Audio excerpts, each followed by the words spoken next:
Wasalimu nyote kwa jina la Yesu aishie. Ndugu zangu na dada zangu ambao mnanisikiza leo. Sasa niko na jambo ya kusema, na nasema hili nikijua nasikizwa na watu wenye tofauti tofauti.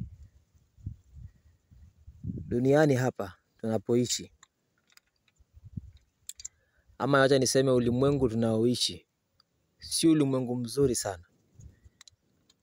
Ni ulimwengu ambao shetani ameutawala kwa asilimia kubwa sana.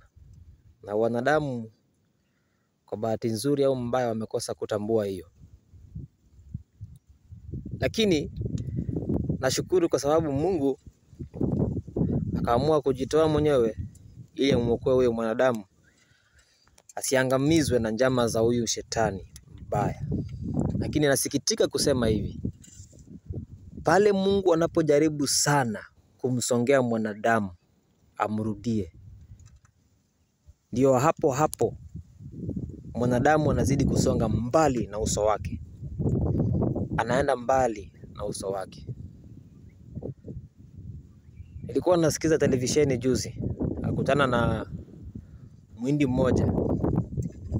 Akawa anasema sababu kuu ya Waafrika kuwa maskini.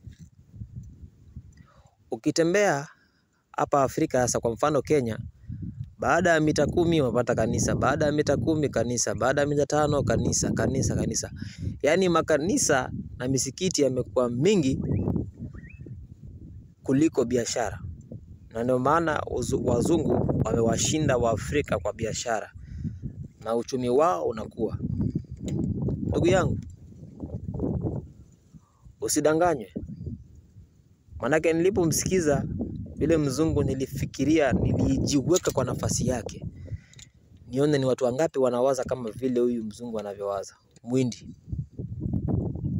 Yesu alisema hivi, itamfaidi nini mwanadamu awe na mali yote, awe na utajiri wote, hata dunia nzima apewe, lakini aukose uzima wa milele?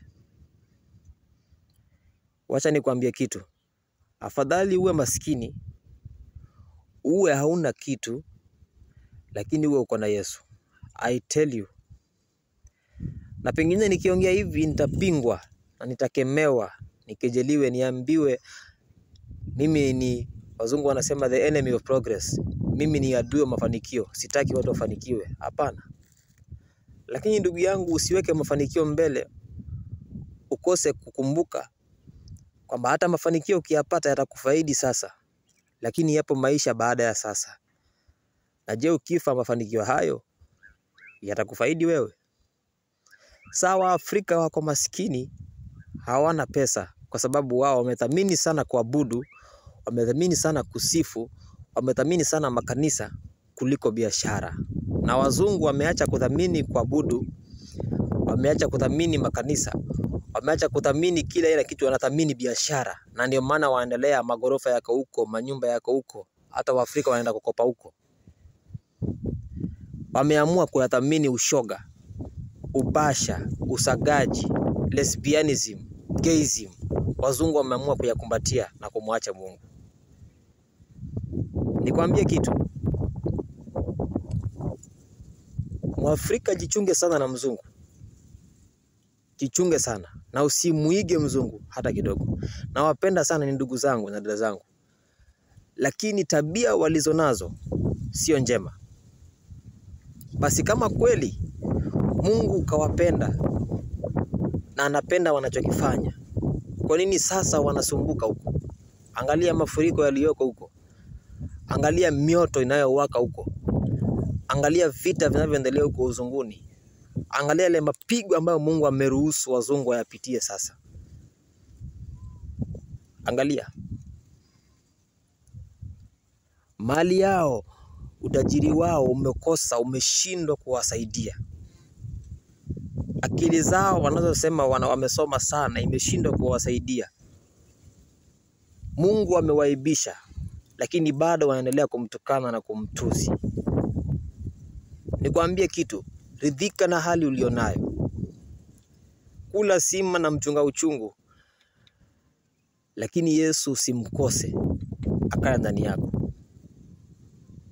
Mimi ni maskini, sawa, na umaskini wangu Yesu anajua, na kuwa ohai kwangu Yesu anajua. Lakini ninachoomba asiache kukaa ndani yangu, wala asiniondoke, kwa sababu ninajua nikimkosa yeye nimekosa yote. Na pia wewe nakuonya, usimkose Yesu. Omba Mungu akae ndani yako. Haijalishi hali ulionayo, hali ya njaa, hali ya umaskini, hali ya ufukara, mwambie Yesu akae ndani yako. I'm telling you. Furaha ya dunia isikusababisha ukaona ni kama Mungu sio kitu tena kwako. Ukaanza kusema makanisa yafai kuwa mengi, maindustry zinafaa zikuwe nyingi. Sawa tu. Lakini najua ipo siku mwanadamu atakuja kutoa hesabu ya kile anachokifanya leo. Pamoja na raha alionayo, pamoja na uzuri alionao, ipo siku mwanadamu atakuja kutoa hesabu ya yote anayotenda. Barikiwa sana watumishi.